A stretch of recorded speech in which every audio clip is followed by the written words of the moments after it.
Olá pessoal, bem-vindos a mais uma mensagem de bênçãos. Hoje nós vamos dar continuidade ao nosso estudo a respeito do santuário terrestre. Nós vimos que o santuário terrestre era dividido em dois compartimentos, lugar santo e o lugar santíssimo. E também tinha o pátio. Vimos ali todos os móveis que estavam nesses compartimentos, né? E hoje nós vamos ver a respeito de quem podia entrar no lugar santo, no lugar santíssimo e também no pátio. Então, vamos agora para o Novo Testamento, na carta aos Hebreus, no capítulo 9, versículo 6. Primeiro, saber quem que tinha acesso ao primeiro compartimento, que era o lugar santo. Então, diz assim: ora, depois de tudo isso, assim preparado, continuamente entram no primeiro tabernáculo os sacerdotes para realizar os serviços sagrados. Então, no lugar santo entrava os sacerdotes, tá? Para ministrar os serviços sagrados do templo. E no lugar santíssimo, ou seja, no Santo dos Santos, verso 7, diz assim: mas no segundo, o sumo sacerdote, ele sozinho, uma vez por ano, não sem sangue, que oferece por si e pelos pecados da ignorância do povo. Então, no lugar santo do santo, só quem tinha o acesso era os sumos sacerdotes. Quantas vezes? Diferente dos sacerdotes que faziam toda aquela cerimônia, todo aquele sacrifício, né? Continuamente, todos os dias, no lugar santo, no lugar santíssimo era só uma vez por ano, uma única vez por ano. E ainda ele diz mais, né? Ele sozinho, só o sumo sacerdote. E mais, tinha que oferecer sacrifício, né, de sangue por ele e pelos pecados do povo por ignorância, tá bom? Então aqui nós vimos que o sumo sacerdote entrava no lugar santíssimo, só ele tinha acesso. E no lugar santo, o sacerdote. Portanto, no pátio, quem podia adentrar ao pátio eram os pecadores arrependidos, porque ali vocês se lembram que tinha o altar do sacrifício, onde era imolado, era sacrificado o animalzinho, tá bom? Então o pecador arrependido ia lá e tinha que oferecer esse sacrifício. Agora vamos ver esses sacrifícios que eram feitos. O primeiro sacrifício, esse que era continuamente, né? Em Números, no capítulo 28, versículo de 1 a 4, diz assim: disse mais o Senhor a Moisés. Veja que Deus está sempre dando a instrução. Então, ele deu toda a instrução de como deveriam seguir. E aí o verso 2 diz assim, ó, Deus diz: dá ordem aos filhos de Israel e diz-lhes: da minha oferta, do meu manjar, para as minhas ofertas queimadas, do aroma agradáveis, tereis cuidados para me trazer a seu tempo determinado. Dir-lhe-ás: esta é a oferta queimada que oferecerás ao Senhor dia após dias, 2 cordeiros de 1 ano, sem defeito, em contínuo sacrifício, continuamente, todos os dias. O sacerdote tinha que oferecer esse sacrifício. Ele diz: um cordeiro, verso 4, oferecerás pela manhã, e o outro ao crepúsculo da tarde. Então, esse sacrifício que era feito continuamente, todos os dias, que era oferecido um cordeiro, um pela manhã, de 1 ano, sem defeito, um pela manhã e um pela tarde, era feito todos os dias pelo sacerdote. O que representava esse sacrifício contínuo? Representava a salvação à disposição de todos. Mesmo que a pessoa não tinha condições, porque eram milhares de pessoas no povo de Israel que pecava, então tinha, né, que ter uma ordem ali, porque não tinha tantos sacerdotes para ministrar tantos sacrifícios. Então era dividido assim, tá bom? E aí esse sacrifício que era feito pela manhã e pela tarde, representava que a salvação estava à disposição de todos, ou seja, por meio dos sacerdotes, por meio desse sacrifício, a graça estava estendida a todos, tá bom? Então, esse seria o primeiro sacrifício, que simbolizava a salvação à disposição de todos. Tinha um outro sacrifício que está em Levítico, no capítulo 4 de Levítico, versículo 2 primeiro. Olha, capítulo 4, verso 2 diz assim, ó: fala aos filhos de Israel dizendo, quando alguém pecar por ignorância contra qualquer dos mandamentos do Senhor, por fazer contra algum deles o que Deus, o que não deve fazer, então ele fala aqui, se alguém cometer um pecado por ignorância, né, ele cometeu um pecado. Agora vamos ler o versículo 27 desse mesmo capítulo 4 de Levítico, 27 ao 31, para deixar bem claro para nós. Diz assim, ó: se qualquer pessoa do povo da terra pecar por ignorância, por fazer alguma das coisas que o Senhor ordenou que não fizessem, e se tornar culpado, ou se o pecado em que ela caiu lhe for notificado, trará por sua oferta uma cabra sem defeito, pelo pecado que cometeu, e porá a mão sobre a cabeça da oferta pelo pecado, e imolará no lugar do holocausto. Então o sacerdote com o dedo tomará do sangue da oferta e porá sobre os chifres do altar do holocausto, e todo o restante do sangue derramará à base do altar. Tirará toda a gordura como se tira a gordura do sacrifício pacífico.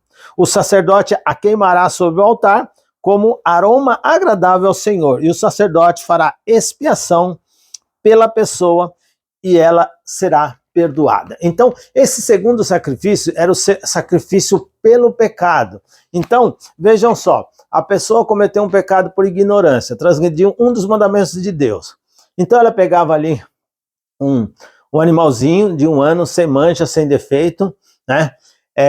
E levava até o sacerdote. Então ele adentrava no pátio, chegando a sua vez, o sacerdote então pedia para que ele colocasse a mão sobre a cabeça do bichinho e confessasse o seu pecado. Então a pessoa orava ali, pedindo perdão para Deus, dizendo que cometeu esse, aquele deslize, aquele pecado, e dessa forma ele estava arrependido, pois ele estava entregando ali um animalzinho. Só que o interessante é que o sacerdote, ele pegava o cutelo, que era tipo de uma faca, e dava na mão do pecador.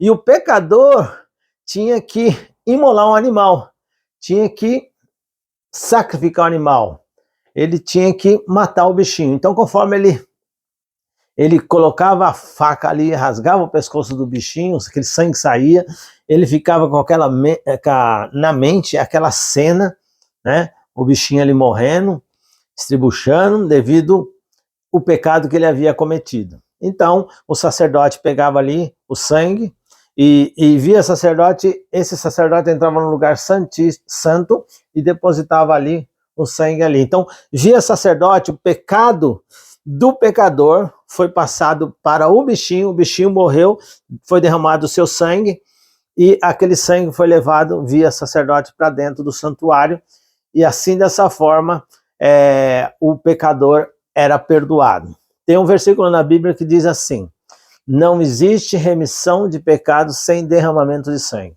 Então, isso era uma simbologia, e nós vamos ver no próximo estudo que representava isso, tá bom? Então tinha esse sacrifício pelo pecado que era feito. Então o pecador tinha que oferecer esse sacrifício como demonstração de arrependimento pelo que ele tinha cometido contra Deus, transgredido a lei de Deus, tá bom?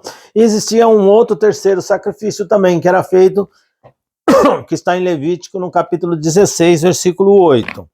Vamos lá para o livro de Levítico, capítulo 16, verso 5, que diz assim, ó: da congregação dos filhos de Israel tomará 2 bodes para oferta pelo pecado, e um carneiro para o holocausto. Então, o verso 8 agora diz assim: lançará sorte sobre os 2 bodes, um para o Senhor e outro para o bode emissário. Então, esse terceiro sacrifício era pego 2 bodes, um bode lançava sorte, aí um era escolhido para ser sacrificado para o Senhor, e outro era escolhido para ser, representava o bode emissário, aquele que era lançado no deserto, tá bom? Era lançado à sorte e aí ele morria lá no deserto. O próximo versículo agora é o versículo 15 e o 16 desse mesmo capítulo 16 de Levítico. Diz assim: depois imolará o bode da oferta pelo pecado, que será para o povo, e trará o seu sangue para dentro do véu, e fará com que o seu sangue, como fez com o sangue do novilho, aspergido no propiciatório e também diante dele. Assim fará expiação pelo sacrifício, pelo santuário, por causa das impurezas dos filhos de Israel, e das suas transgressões, e de todos os seus pecados. Da mesma sorte fará pela tenda da congregação que está com eles no meio das suas impurezas. Então veja só, lembra que todo pecador arrependido oferecia um sacrifício, e aquele sacerdote responsável para levar aquele sangue e aspergir ali nas cortinas do templo, o templo então ficava contaminado. Então era feito então esse sacrifício que era chamado de sacrifício anual, né? Era chamado de sacrifício da expiação. Expiação do quê? Purificação. A purificação de quê? De todo o pecado que o povo havia cometido o ano todo. Então o sumo sacerdote oferecia então esse sacrifício, e ele adentrava uma vez só por ano no lugar santíssimo para fazer a expiação, a purificação do pecado do povo e também do santuário, porque via sacerdote os pecados eram levados para dentro do santuário, lembra? Então o sumo sacerdote fazia uma vez só por ano, que era o dia da expiação. Então era uma festa tremenda, porque naquele dia todos os pecados cometidos por todo o povo verdadeiramente arrependido era purificado, o santuário era purificado. Então tinham essas três cerimônias. Então a cerimônia contínua, todos os dias, a cerimônia pelo pecado e a cerimônia de expiação, que seria uma vez só por ano, que representa nada mais, nada menos, que eu vou falar para vocês mais para frente, sobre o dia do juízo. Vocês vão ver só que interessante. Então, simbolizada, né, a redenção, a salvação de todos. Então vamos aqui, deixa eu pegar meu óculos aqui. De que outro santuário o da terra era cópia? Então esse santuário terrestre, ele foi construído por Moisés, mas ele era cópia de um outro santuário, que a gente encontra aqui no livro de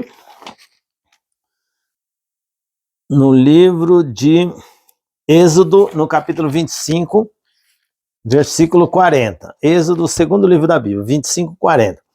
Vê, pois, que tudo faças segundo o modelo que te foi mostrado no monte. Então, Deus chamou Moisés antes de construir o tabernáculo, o santuário, o templo, e ele diz assim: Moisés, vê atentamente, observa o santuário que eu vou te mostrar no monte, eu vou te mostrar o santuário. Então, atenta a todos os detalhes, tá bom? Porque você vai ter que construir na terra um santuário semelhante a esse santuário que eu vou te mostrar no monte. Agora vamos ver aqui, pular lá para Hebreus, no capítulo 8, no final da Bíblia, ele deixa bem mais claro para nós que santuário é esse. Hebreus, capítulo 8, deixa eu ver se é o verso 5. Olha o verso 5, o que diz?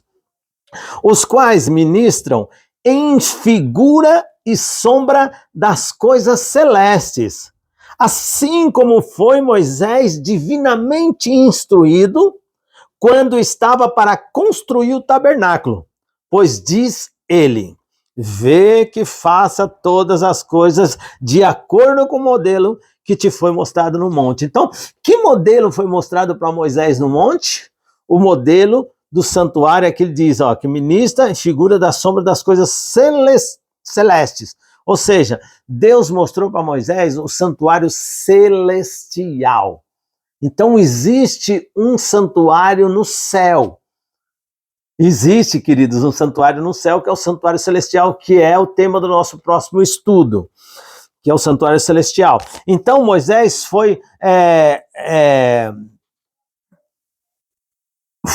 pedido por Deus para que Moisés construísse conforme o que ele mostrou para Moisés no monte. E Deus mostrou para Moisés no monte o santuário celestial. Quer ver isso? Hebreus mesmo, 9, versículo 24, diz assim, ó: porque Cristo não entrou em santuário feito por mãos, figura do verdadeiro, porém no mesmo céu, para compadecer agora por nós diante de Deus. Olha, amados, que coisa linda! O santuário celestial é o santuário que o próprio Deus construiu. E esse santuário, após a morte, sepultamento e ressurreição de Cristo, Jesus foi assunto ao céu e ele foi aonde? No santuário celestial. Ele diz, porque Cristo não entrou em santuário feito por mãos humanas. Ele entrou no santuário feito pelo próprio Deus, que é figura do verdadeiro. O verdadeiro santuário é o santuário celestial. O que o Moisés fez aqui na terra foi o santuário terrestre, figura, sombra do santuário celestial. E aí você aprende uma nova, extraordinária. Tem muitas pessoas dizendo aí que a lei foi abolida. E foi, queridos. Que lei foi abolida? A lei cerimonial do santuário terrestre. Hoje a lei que está em rigor é a lei do santuário celestial. Que Jesus entrou lá no céu, no santuário, hoje como nosso advogado intercedendo por nós. E em breve como nosso juiz julgando as nossas causas. Que coisa maravilhosa, que coisa fantástica. E a pergunta que se faz é, quando foi abolido essa lei do santuário, a lei cerimonial do santuário terrestre? Quando foi abolido, né? Quando o santuário da terra perdeu a vigência. Então você vai lá para São Mateus, no livro de Mateus, no capítulo 27, versículos 50 e 51. Olha, Mateus, capítulo 27, versículos 50 e 51. Olha o que diz aqui, ó. E Jesus, clamando outra vez com grande voz, entregou o Espírito. E eis que o véu do santuário rasgou-se em duas partes, de alto a baixo. Tremeu a terra, fendeu-se as rochas. Quando Jesus Cristo morreu lá no Calvário, quando Jesus Cristo morreu, entregou o seu fôlego de vida a Deus, quando se consumou tudo, porque lembre-se que ele era o Cordeiro de Deus, e que tira o pecado do mundo. Quando Jesus foi sacrificado na cruz do Calvário, então houve terremoto, fendeu-se a terra, e o véu do santuário que separava o lugar santo do pátio e que separava o lugar santo do lugar santíssimo, esse véu rasgou-se, e a Bíblia diz de alto a baixo, e era muito alto, ou seja, sem esforço humano, ou seja, a própria mão de Deus. Deus rasgou lá o véu de alto a baixo. Quando Deus rasgou ali, simbolizava ali que perdeu o vigor, perdeu a vigência, aquele sacrifício que era feito todos os dias no santuário terrestre. Desde então, essa lei cerimonial de oferecer um sacrifício estava abolida, não precisava fazer mais. Sabe por quê? Porque o próprio Cordeiro de Deus que tira o pecado do mundo, Jesus Cristo, foi sacrificado por cada um de nós. E o sacrifício de Cristo foi suficiente para nos perdoar de todos os pecados, de toda a impureza. Então, foi por isso que o véu rasgou-se e Deus, o próprio Deus, demonstrou ali que não precisava mais oferecer sacrifício de animais, porque o próprio Filho dele foi oferecido como um sacrifício de uma vez por todas, por todos nós. Amém? Você não diz amém? Somos salvos pela graça de Cristo. E aí, o último versículo diz, que santuário está em função atualmente? Que santuário?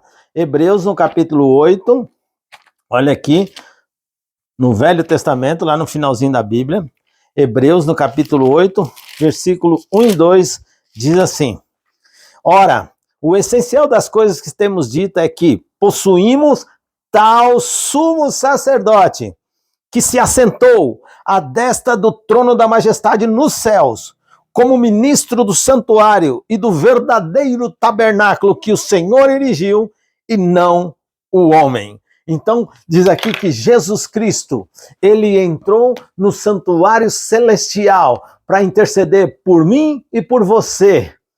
Ele entrou no santuário que não foi construído por mãos humanas, mas sim pela própria mão de Deus. Ou seja, qual o santuário que está em vigor hoje? O santuário celestial.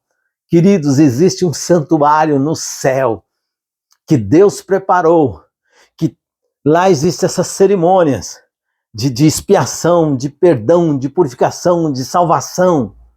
E você precisa aprender sobre esse santuário celestial. Mas é lindo como que Deus atua na nossa vida, né? A didática de Deus, como Ele nos ensina. E tudo no santuário nós vimos que ele representa salvação à disposição de todos. E eu pergunto para você, você quer ser salvo? Você quer participar daquele povo que vai subir um dia e encontrar-se com Deus lá no céu? Você quer ser perdoado dos seus pecados? Você está arrependido do que você fez? Quer viver uma vida de santificação, quer vitória sobre a tentação e o pecado? Eu tenho certeza que você quer viver eternamente com Cristo, feliz. Mas você precisa entender mais a respeito desse assunto. Então, no próximo assunto, nós vamos falar sobre o santuário celestial. Então, continue aqui comigo estudando. E nesse momento eu gostaria de fazer uma prece por você. Feche os seus olhos e ore comigo. Bondoso Deus e amado Pai, nós te agradecemos pela essa lição maravilhosa que o Senhor nos concede, por encher o nosso coração de alegria, por saber que existia um santuário na terra, cópia do santuário celeste que o Senhor construiu. Vimos que o santuário terrestre já não está mais em vigor, mas o que está em vigor é o santuário celestial. Queremos compreender mais sobre esse assunto, mas acima de tudo, aceitamos a salvação que o Senhor coloca à nossa disposição através do sacrifício de Jesus Cristo por ter morrido por cada um de nós. Ajuda-nos, Senhor Deus, a sermos gratos, Senhor Deus, a reconhecer o seu imenso amor por nós e assim termos a certeza da salvação em Cristo Jesus. É o que nós pedimos e agradecemos por Ele. Amém, Senhor. Amém. Fique na paz. Que o Senhor te abençoe e te guarde. Amém?